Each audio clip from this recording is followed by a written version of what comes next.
오늘은 그 내년 이제 목회 일정에 대해서 여러분들에게 간단하게 소개 좀 하고 또 양해 그리고 이제 협조를 좀 요청드릴까 합니다. 아, 내년에는 기도하는 일에 우리가 조금 더 집중하고 그, 그 시간을 좀 할애했으면 하는 바람으로 내년 목회 계획을 좀 이렇게 구상을 해 봤어요. 뭐 크게 어려운 건 아니고, 우리 수요일마다 성경 공부를 하잖아요. 이제 매주 성경 공부하고 있는데, 저도 우리 시은소 교회 수요 성경 공부 그 스타일, 그리고 저의 스타일하고 이제 지금 막 조율해 가고 있는 중이에요. 실수도 많이 하고. 그래서 이제 서로에게 유익한 또 교회 전체에 유익을 줄 수 있는 그 적합점을 찾으려고 이제 부단히 애를 쓰고 있어요. 이런 성경 공부를 진행하다가 마지막 주에는 우리가 이제 함께 기도하는 그런 시간을 좀 가지려고 해요. 그러니까 한 달간 진행하다가 매월 마지막 주에는 우리가 이제 모여서 좀 더 기도하고, 그리고 뭐 수요 성경 공부도 이렇게 공부하고 나머지 이제 마지막 마무리는 이제 기도하는 걸로, 교회를 위해 성도를 위해 이렇게 기도하고 이렇게 진행을 하려고 합니다. 그 다음에 이제 시은소 교회 이제 릴레이 기도를 우리가 이제 준비해서 진행을 하려고 해요. 뭐 릴레이 기도회가 뭐 거창한 건 아니고요. 일주일에 이틀 이제 가능하면 시간을 지금 현재로는 금요일, 토요일 뭐 시간은 뭐 일단은 오후 2시, 3시 그 사이에 한 20분 정도 이렇게 이제 기도 제목은 이제 이렇게 작성을 해서 비치를 해 놓으면 이제 오셔서 그 시간에 이제 그걸 갖고 기도하고, 또 개인적인 기도 제목이 있으면 또 기도를 하고, 그런 시간을 이제 가지려고 합니다. 근데 이제 일주일에 이제 두 분이 필요한 거죠. 자원하는 마음으로 또 기도하고 싶을 때 있잖아요. 그때 뭐 금요일이 됐든 토요일이 됐든 오셔서 이제 한 20분 교회 기도 제목을 놓고 기도할 계획을 가지고 있습니다. 그래서 좀 많이 이렇게 이렇게 억지로 이렇게 또 의무적으로 이런 거 하기보다 그냥 이제 교회도 기도가 필요하고 내게도 기도가 필요한데, 그냥 사실은 뭐 자유롭게 기도하면 좋은데 사람이라는 게 또 그렇지 않더라고요. 어떤 제도 형식 안에 이렇게 들어가야 또 그거에 집중할 수 있는 게 우리의 모습인 듯해서, 그래서 일주일에 이틀 한 분씩, 그러니까 일주일에 두 분이죠. 그래서 자원하시는 분들에게 기도할 수 있는 그런 시간들을 마련하고자 합니다. 또 우리가 뭐 하다 보면 그 시간에 꼭 맞추지 못할 수도 있잖아요. 뭐 일이 생길 수도 있고, 또 갑자기 사람이 약속이 잡힐 수도 있고, 그러면 꼭 그 시간은 아니어도 좀 뭐 늦을 수도 있고 좀 일찍 와서 할 수도 있고 그래요. 근데 장소는 꼭 교회에 오셔서 그 시간에 기도해 주셨으면 하는 바람으로 요 릴레이 기도를 준비하고 있습니다. 그 다음에 이제 새가족 성경 공부 이제 담당자 교육을 좀 하려고 하고요. 이제 새가족이 오면 우리가 이제 우리 교회는 어떤 교회인지, 어떤 모습으로 교회를 세워가고 있는지를 소개도 하고, 또 복음도 기본적인 복음도 가르치고 전하고, 그런 일들을 위해서 이제 요거를 우리 새가족이 오면 교육할 수 있는 분들을 이제 미리 이제 교육을 할 계획을 가지고 있습니다. 또 하나는 1년에 한 번은 이게 태신자 초청 잔치를 좀 하려고 해요. 그러니까 뭐 연말 뭐 추수감사절이 될 수도 있고, 그 다음에 우리 마지막 성탄절이 될 수도 있고, 날을 잡아서 우리가 전도하고 싶은 분들 마음에 기도하고 있다가 또 1년에 한 번은 이제 같이 예배할 수 있고 교회로 인도할 수 있는 그런 시간을 좀 만들어 보려고 합니다. 사실 전도하는 게 너무 힘들어요. 진짜 힘들어요. 말 꺼내는 것조차 이게 두려울 만큼 그렇게 힘든 게 전도인데, 그래도 해야 되는 게 또 전도고, 우리 신앙의 마지막 정점은 사실 영혼을 구원하는데 이 방점을 찍고 있잖아요. 그래서 우리 전도해야 돼요. 사실은 마음에 기도하고 또 준비하며, 하나님께서 그 영혼의 마음의 문을 열어달라고 우리가 준비하면 또 하나님 만나게 하시고 기회를 주셔요. 이런 일들을 하면서 우리가 결과를 초점 맞추지 말고 우리 마음에 영혼을 구원하고 싶은 마음을 먼저 달라고 기도하면서 이 일을 진행해 보려고 합니다. 그 다음에 우리가 이제 세번역 성경을 쓰고 있잖아요. 근데 이 세번역 성경도 아주 좋고 훌륭한 성경 번역본이에요. 근데 제가 양해를 좀 구하고 싶은 건 이 세번역 성경을 개역 개정으로 좀 이렇게 바꾸었으면 하는 바람입니다. 이거는 이 성경에 문제가 있고 여러분들이 이 성경을 선택한 것에 이의를 제기하고자 하는 게 아니라 여러분들이 저를 좀 배려해 주셨으면 해요. 저를. 제가 이게 몇십 년 동안 익혀왔던 모든 성경의 지식, 신학 지식, 외웠던 말씀, 그 다음에 이제 우리 공부했던 성경 공부 교재 모든 게 사실은 이 개역 개정의 기초 위에서 다 만들어졌거든요. 그래서 너무 저한테는 그게 너무 익숙해요. 그리고 그 용어들이나 그 표현들이 딱 들어왔을 때는 제가 이 성경이나 또 신앙에 관련된 지식이 머릿속에 그림이 쫙 그려져요. 그래서 쉽게 표현할 수 있는 길들이 저에게는 열리는. 그래서 이 개역 개정으로 이렇게 변경하는 계획을 내년부터, 올해가 아니고요, 내년부터 생각 중에, 이 계획 중에 있습니다. 이게 또 하나 마지막으로는 1년에 한 번은 저하고 우리 성도들이 좀 만났으면 해요. 만나서 제가 뭐가 힘든지도 좀 들어주시고, 제가 우리 성도들이 또 어떤 어려움이 있는지, 어떤 즐거움이 있고 행복한 일들이 있는지도 좀 듣고, 그래서 좀 같이 기도하고, 그래서 서로를 좀 더 친밀하고 깊이 이해하는 그런 시간들을 1년에 한 번은 정기적으로 이렇게 가져볼까 합니다. 이게 뭐 우리 옛날에는 목사님, 담임 목사님 연초에 신방 간다고 그러면 장로님 권사님 쫙 대동하고 이제 그런 거 아니고요. 집이 아니어도 괜찮고 가정에, 카페에서도 만날 수 있고 식당에서도 만날 수 있고 그래요, 그죠? 그래서 중요한 거는 밥 먹고 집안 사정 묻고 그게 아니라 여러분들이 저를 이해해야 목사님이 왜 저렇게 했는지 오해를 줄이잖아요, 그죠? 오해가 줄어들고, 저도 우리 성도님들이 왜 저분은 저렇게 행동하고 말하고 왜 그렇지, 이해를 해야 또 오해가 줄어들고, 이렇게 친밀한 신뢰관계 속에서 우리 교회를 좀 더 풍요롭고 화목하게 그렇게 세워보고 싶은 마음 때문에 그래요. 이해가 좀 되셨으면 합니다. 그리고 이거는 확정된 거는 아니고, 일단 우리 운영위원회 하면서 이런 의견들을 나누었어요. 이 의견들을 나누었고, 그리고 이제 한 달 정도 이제 우리 시간을 갖고 여러분들의 의견들도 좀 듣고, 또 그래서 좀 더 풍요롭고 또 교회를 위한 유익이 되는 방향에서 이 일들을 결정해 보려고 합니다. 궁금한 사항, 어떤 건의사항 있으면 운영위원들은 이제 충분히 공감하고 이해를 하고 있으니까 운영위원들에게 질문을 하셔도 좋고 저에게 질문을 하셔도 좋고 괜찮아요.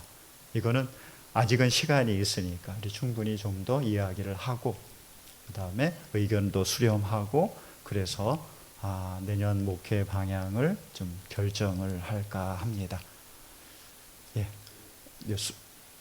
이해가 되시죠? 네. 좀 긴장을 하신 것 같아요. 잠깐 기도하겠습니다. 하나님 아버지 감사드립니다. 우리 시은소 교회 공동체 안에 하나님의 주시는 은혜와 사랑 가운데 풍요로운 생명력이 넘치게 해 주시옵소서.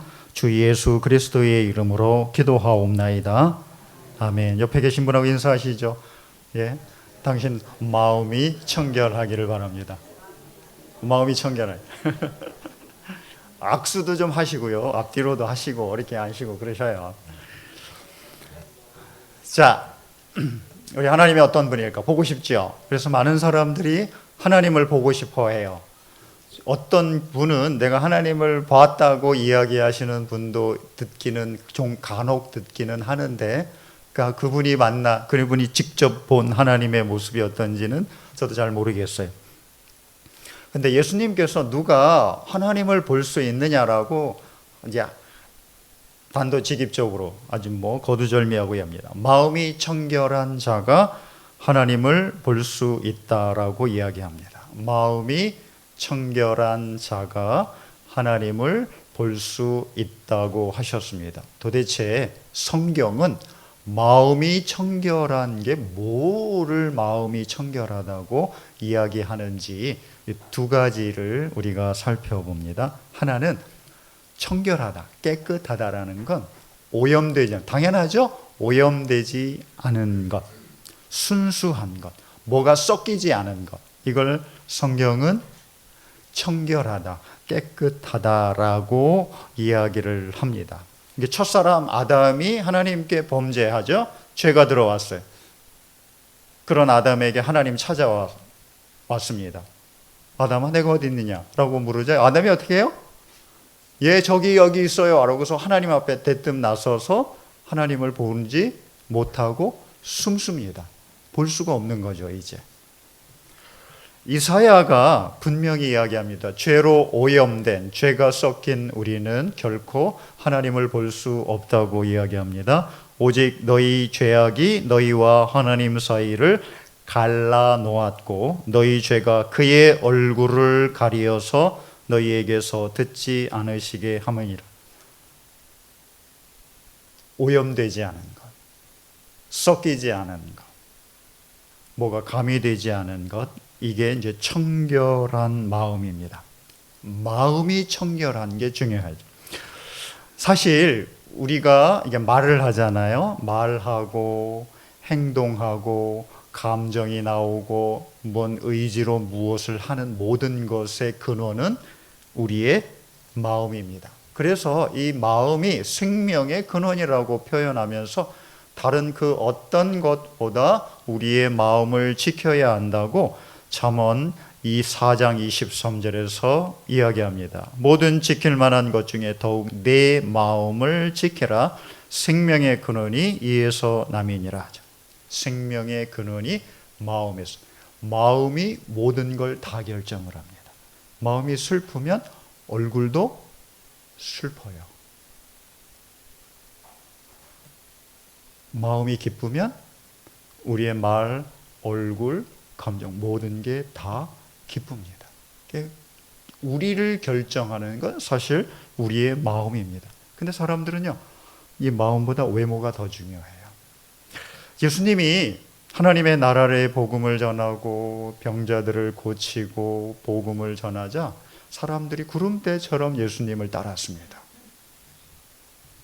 근데 이 예수님의 이 사역이 예루살렘의 종교 지도자들을 발칵 뒤집어 놨습니다. 그래서 급하게 회의를 소집합니다. 야, 이게 뭐냐? 듣도 못한 한 인간이 나와갖고 난리를 치고 있네? 이게 뭐냐? 그러면서 회의를 하면서 한 가지 결정을 하는데, 그러면 우리가 사람을 좀 보내서 진상을 좀 알아봅시다.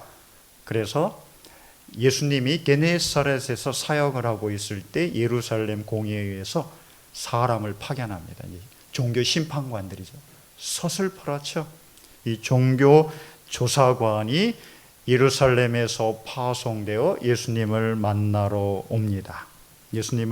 예수님께서 게네사렛에서 그 병자들을 고치고 계셨을 때 이 파견된 이 종교 조사관이 예수님을 보면서 예수님이 누구인지를 보기 전에 뭐부터 보냐면 그 제자들이 손도 씻지 않고 음식을 먹는 걸 먼저 봐요.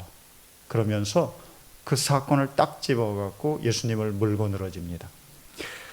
마가복음 7장 1절에서 5절에 보면 이런 말씀이 기록되어 있습니다. 바리새인들과 또 서기관 중 몇이 예루살렘에서 와서 예수께 모여들었다가 그의 제자 중 몇 사람이 부정한 손 곧 씻지 아니한 손으로 떡 먹는 것을 보았더라. 잘됐다 하는 거죠. 꼬투리 하나 잡은 거죠. 그러면서 예수님께 묻습니다. 이에 바리새인들과 서기관들이 예수께 묻되 어찌하여 당신의 제자들은 장로들의 전통을 준행하지 아니하고 부정한 손으로 떡을 먹나이까? 종교 지도자들의 관심은 외적인 거에만 있었어요. 진짜 중요한 건 내면의 마음이었는데 이 종교 지도자들은 왜 겉이 깨끗하면 제도만 잘 지키면 자기도 깨끗해지고 자기의 마음도 깨끗해질 거라고 여겼습니다. 이런 바리새인들에 대하여 서기관들에 대해 예수님이 이렇게 대답을 하십니다.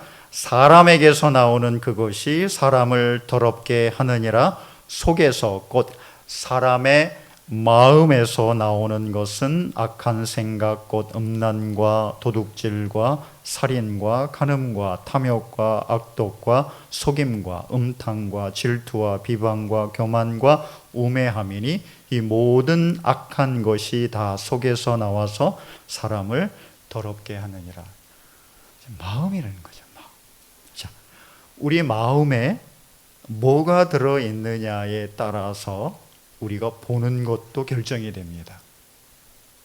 이거 어쩔 수 없어요. 내 마음에 뭐가 있는지가 내 눈이 가는 방향을 결정하는 거죠. 내 마음에 뭐가 있는지가 내가 보는 것을 결정하는 겁니다. 마음에 있는 것으로 우리가 세상과 삶과 사람들을 보게 되어 있습니다. 우리 안에 하나님이 가득하면 우리는 하나님을 보게 되어 있습니다.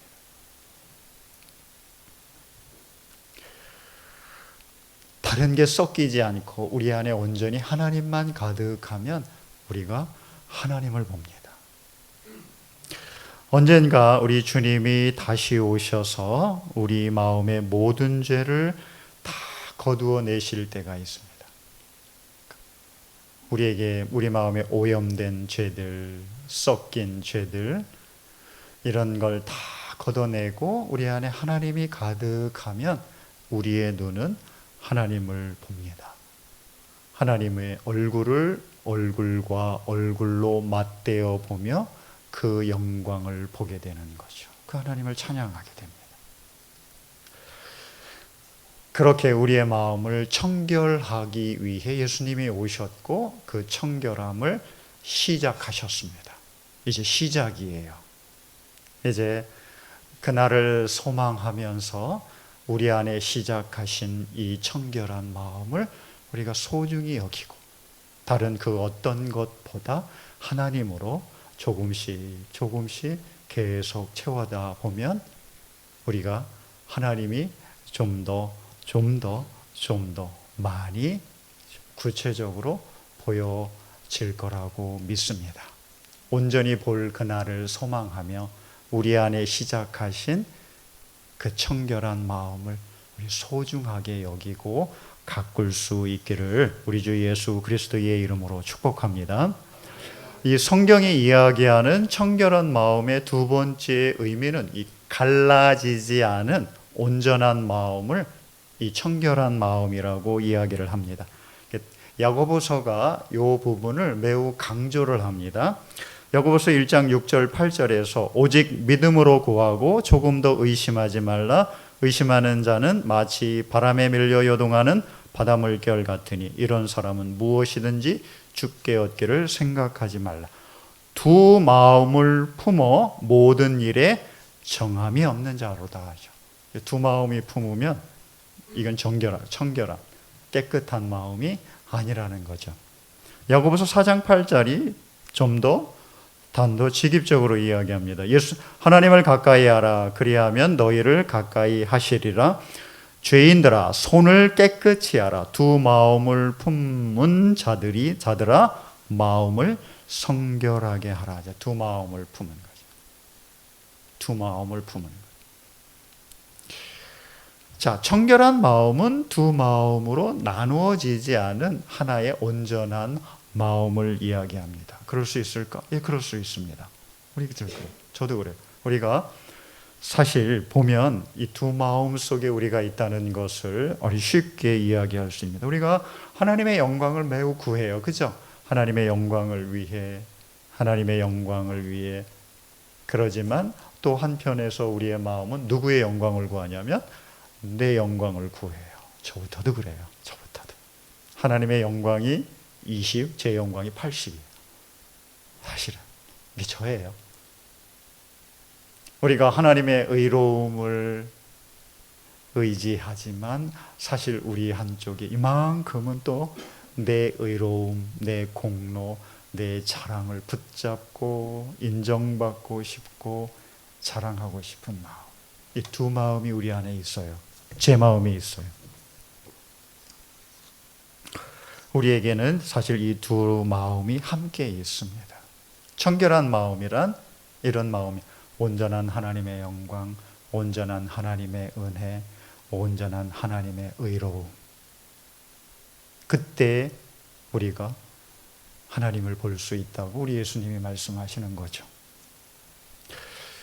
자, 성경도 이야기를 많이 합니다. 이 성경 보면은 사실 하나님의 은혜와 의로움과 영광을 이야기하지만 그 이면에 자리 잡고 있는 우리의 영광, 우리의 은혜, 우리의 자랑, 우리의 공로, 우리의 의를 자랑하고 드러내고 인정받고 싶은 그런 모습들이 줄줄이 나와요. 사실은 대표적인 거 하나 우리 같이 나눠보면 어느 날 한 부자 청년이 예수님을 찾아와서 묻습니다. 단도직입적으로 물어요. 선생님, 선한 선생님, 내가 어떻게 해야 영생을 얻을 수 있습니까? 라고 묻습니다. 그러자 예수님께서 너 계명을 알지? 계명이 뭐라고 이야기하지? 간음하지 말라, 살인하지 말라, 도둑질하지 말라, 거짓 증언하지 말라, 내 부모를 공경하라 하지 않느냐? 이 계명을 지켜라. 그러면 내가 영생을 얻는다. 이렇게 얘기를 하셔요. 근데 이 예수님의 이야기를 들은 이 청년이 당당하게 자신 있게 예수님께 이야기합니다. 선생님, 내가 어릴 때부터 이거 싹 다 지켰습니다. 그러자 이 예수님께서 이 청년의 질문 이면에 드러나 있는 자기 의로움에 얼마나 하찮은 것인지를 딱 끄집어내면서 하시는 말씀이 마태복음 19장 21절 22절입니다. 예수께서 이르시되 내가 온전하고자 할진대 가서 내 소유를 팔아 가난한 자들에게 주라. 그리하면 하늘에서 보화가 내게 있으리라. 그리고 와서 나를 따르라 하시니 그 청년이 재물이 많음으로 이 말씀을 듣고 심히 근심하며 가니라 하였습니다. 두 마음이 있었던 거죠. 하나님의 의로움에 자기를 맡기고 싶다. 표면적으로는 그렇지만 이면에는 내 의로움이 인정받고 싶은 욕망, 이게 이 청년의 진짜 모습이었습니다. 하나님의 의로움과 함께 자신의 의로움도 주장하고 인정받고 보여주고 싶은 마음이 함께 있었던 이 두 마음, 이 갈라진 마음, 이건 부정한 마음인 거죠. 이 두 마음을 가진 청년은 안타깝게도 하나님의 의로움 일부, 자기의 의로움 일부를 보는 게 아닙니다. 두 마음이 있으면 반드시 자기 관심으로 자기 자신과 사람과 삶을 보게 됩니다. 이 부자 청년은 진짜 보고 싶었던 건 자기 의로움이었습니다. 자기 의로움.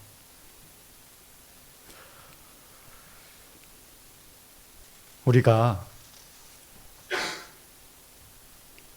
언젠가 진짜 우리 마음에 갈라지지 않은 마음, 두 마음이 아니라 온전한 하나님의 한 분, 예수님의 한 분, 하나님의 은혜 전체, 예수님 전체로 우리 마음이 다 채워질 때, 그때 우리가 하나님 볼 수 있습니다. 언젠가 우리 예수님 다시 올 때, 그때 이 마음이 우리에게 이루어지겠죠. 예수님께서 이 마음을 우리 안에 시작하셨습니다.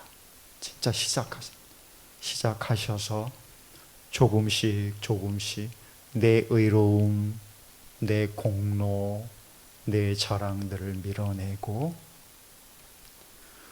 밀어낸 만큼 우리 가운데 하나님의 은혜, 예수님, 하나님의 사랑으로 조금씩 더 채워가면서 우리를 온전한 한 마음, 하나님으로 채워진 마음, 은혜로 채워진 마음, 의로움으로 채워진 마음으로 이렇게 세워가고 계십니다.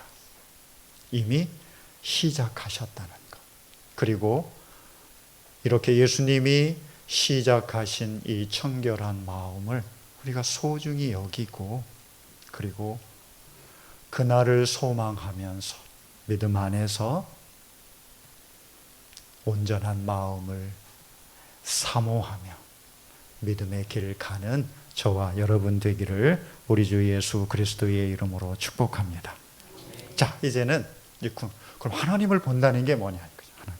우리는 이 땅에서 하나님의 얼굴을 볼 수 없습니다. 볼 수 없어요. 봤다고 이야기하는 사람이 있으면 죽은 사람입니다. 모세, 그렇게 거룩하고 하나님과 대면하고자 했었던 모세가 하나님의 얼굴, 영광을 보여달라고 요청하자 우리 하나님께서 모세에게 주시는 답변이 내 얼굴을 보지 못하리니 나를 보고 살 자가 없음이니라 라고 잘라 이야기하셨습니다. 볼 수 없습니다. 저로 1억 만분의 1이라도 오염된 우리의 마음으로는 결코 하나님의 얼굴과 영광을 볼 수 없습니다.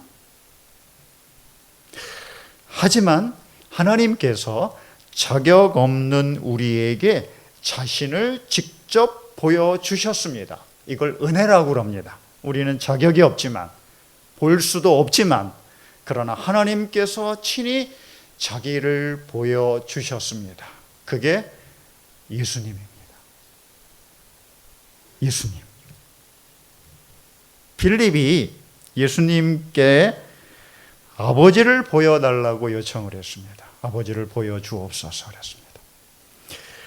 그러자 이 요청을 받은 예수님께서 빌립에게, 야 빌립아, 네 얘기 들으니까 내 속이 터진다. 야. 너 지금 그런 얘기, 그거 나한테 물을 때가 아닌데, 내가 너가 얼마나 오랫동안 너와 같이 있었는데, 근데 여태까지도 그 얘기를 하니? 라면서 답답해 하시면서 하시는 말씀이 요한복음 14장 9절. 예수께서 이르시되 빌립아, 내가 이렇게 오래 너희와 함께 있으되 내가 나를 알지 못하느냐? 나를 본 자는 아버지를 보았거늘 어찌하여 아버지를 보이라 하느냐. 하나님은 예수님을 통해서 자기를 우리에게 보여주셨습니다. 예수님을 보는 건 하나님을 보는 겁니다. 하나님을 보고 싶으면 예수님을 보는 거죠. 누구를 본다고 그러죠? 누구를 본다고 그럴 때 그 사람의 실물을 보려고 보는 것은 사실은 아니죠. 우리는 맞선 많이 보시죠? 그 면접도 많이 보고, 그 면접 보고 맞선 볼 때 그 사람 얼굴 보러 그 맞선 장소에 나가는 사람은 나중에 크게 후회해요. 그죠? 진짜 후회합니다. 얼굴 보러 가는 게 아니잖아요. 그 사람의 성품이 어떤지, 인격이 어떤지, 그죠? 능력은 있는지, 내가 들었던 그런 소문과 진짜 맞는 사람인지, 책임감이 강한지, 성실한지, 진실된지, 그거 확인하려고 보잖아요. 그죠? 그 얼굴을 보고, 그죠? 얼굴을 본다는 건 그 사람이 어떤 사람인지, 누구인지를 보고자 하는 거죠.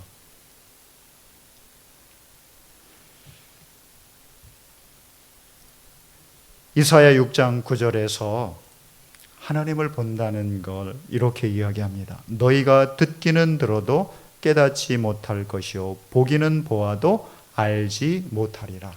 그렇죠? 죄가 우리를 가려놓은 이상 하나님의 얼굴을 봐도 하나님이 어떤 분인지 몰라요.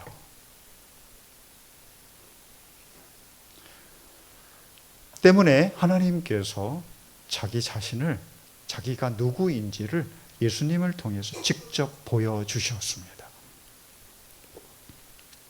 예수님도 똑같은 말씀을 해요. 요한복음 14장 7절 너희가 나를 알았더라면 내 아버지도 알았으리로다. 이제부터는 너희가 그를 알았고 또 보았느니라. 알았고 보았느니라. 본다는 건 알아가는 거고 이해하는 거고 깨닫는 것을 말합니다.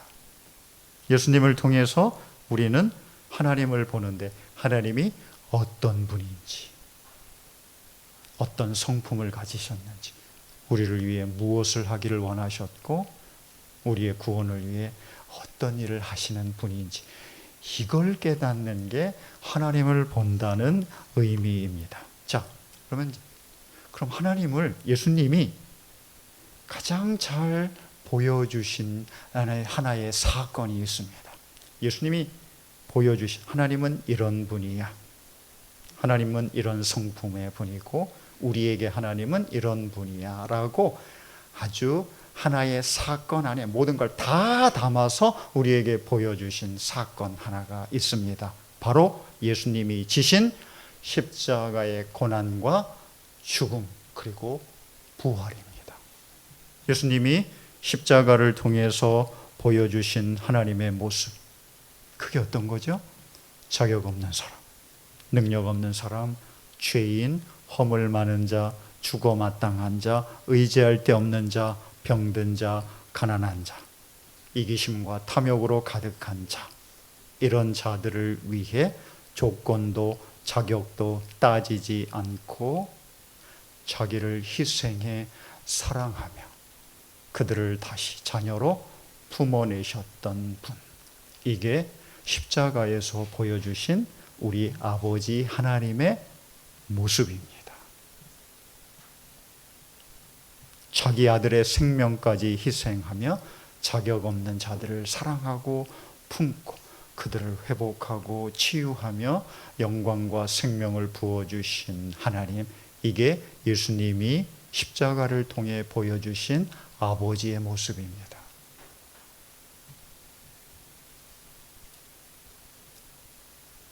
우리는 예수님을 통해서 조건 없는 사랑을 베푸시는 우리 하나님을 보고 만나고 깨닫습니다.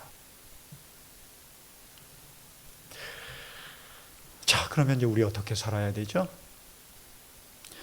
십자가의 예수님을 통해서 우리는 하나님의 조건 없는 사랑을 베푸시며 그 사랑을 현실 속에서 이루기 위해 자기 아들까지 희생하셨던 하나님을 보았습니다. 이제 우리 어떻게 살아야 되나요? 예수님이 내리시는 마지막 심판의 모습을 마태복음 25장에서 이렇게 묘사를 했습니다. 한 비유를 통해서 예수님께서 내리시는 마지막 심판의 모습입니다. 어느 날 세상을 끝날 때 세상 모든 민족을 하나 예수님이 다 모았습니다. 그리고 양들, 의인들은 오른쪽에, 염소, 악인들은 왼쪽에 딱 모아놨습니다. 그리고 오른쪽에 모아놓은 이 의인들 그리고 이 양들에게 예수님이 이렇게 말씀하십니다. 내가 줄일 때에 너희가 먹을 것을 주었고 목마를 때에 마시게 하였고 나그네 되었을 때에 영접하였고 헐벗을 때에 옷을 입혔고 병들었을 때에 돌보았고 옥에 갇혔을 때에 와서 보았느니라. 이 오른쪽에 앉은 이 의인들에게 이런 얘기하니까 의인들이 깜짝 놀라요. 아이고 주님, 지금 무슨 얘기 하시는 거예요? 아유, 주님이 그러니 우리가 그렇게 주님한테 그렇게 한 적이 없는데요? 우리 그런 일 한 적이 없어요. 그러니까 예수님이 이렇게 이야기합니다. 지극히 작은 자 하나에게 한 것이 곧 내게 한 것이다. 이게 예수님의 답변입니다. 지극히 작은 자 하나에게 한 것이 곧 내게 한 것이니라.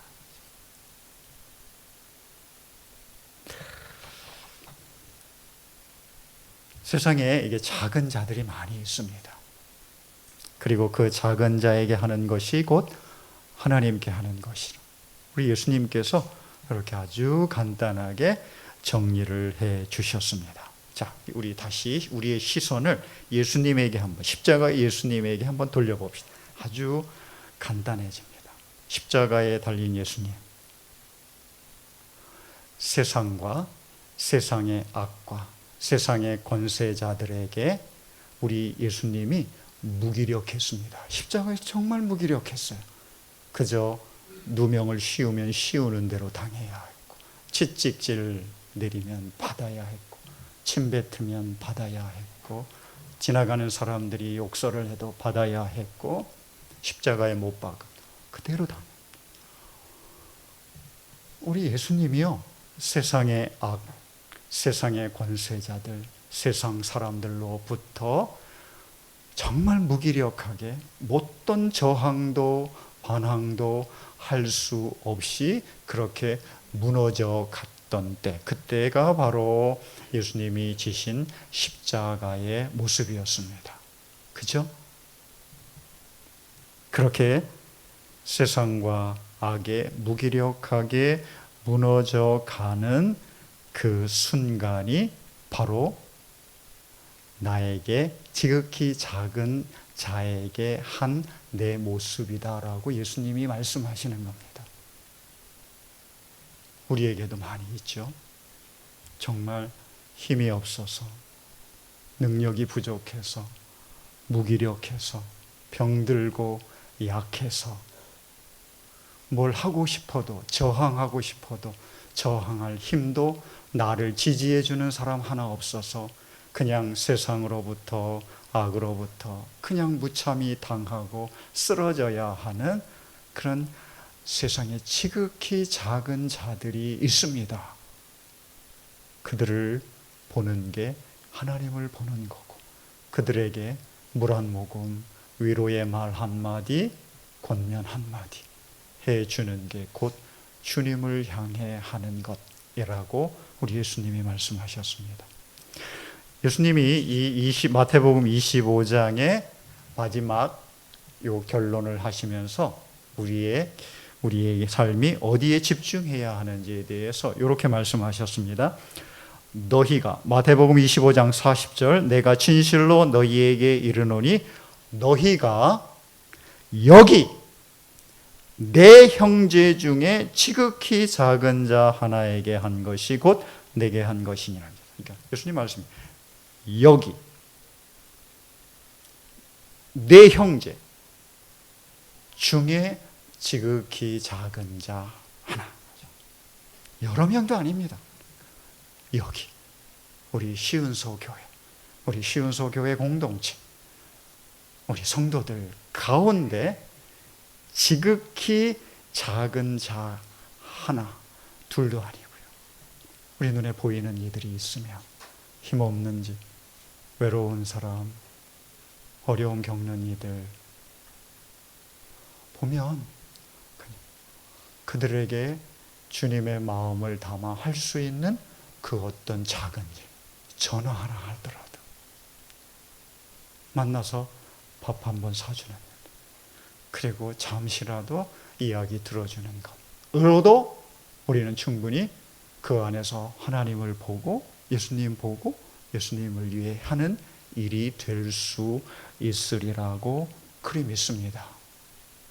그렇게 우리 안에 청결한 마음, 예수님께서 시작하셨으니 그 마음 소중하게 여기 예수님을 본다면 우리 지극히 작은 자 하나를 보고 그리고 그에게 하나님을 대하듯이 마음을 주고 따뜻한 말 한마디 전해주고 그들과 함께 그 어려움을 이겨내는데 우리의 시간과 작은 헌신을 드린다면 하나님을 보는 축복을 우리가 지금 여기에서 우리가 누릴 수 있으리라 믿습니다. 이 복이 저와 여러분과 함께 하기를 우리 주 예수 그리스도의 이름으로 축복합니다. 우리 안에 청결한 마음을 창조하신 우리 하나님, 그걸 소중하게 여기며 하나님을 볼 수 있는 그날을 소망하며 고이 귀하게 여기고 간직하는 저희들 되게 해 주옵소서. 주 예수 그리스도의 이름으로 기도하옵나이다.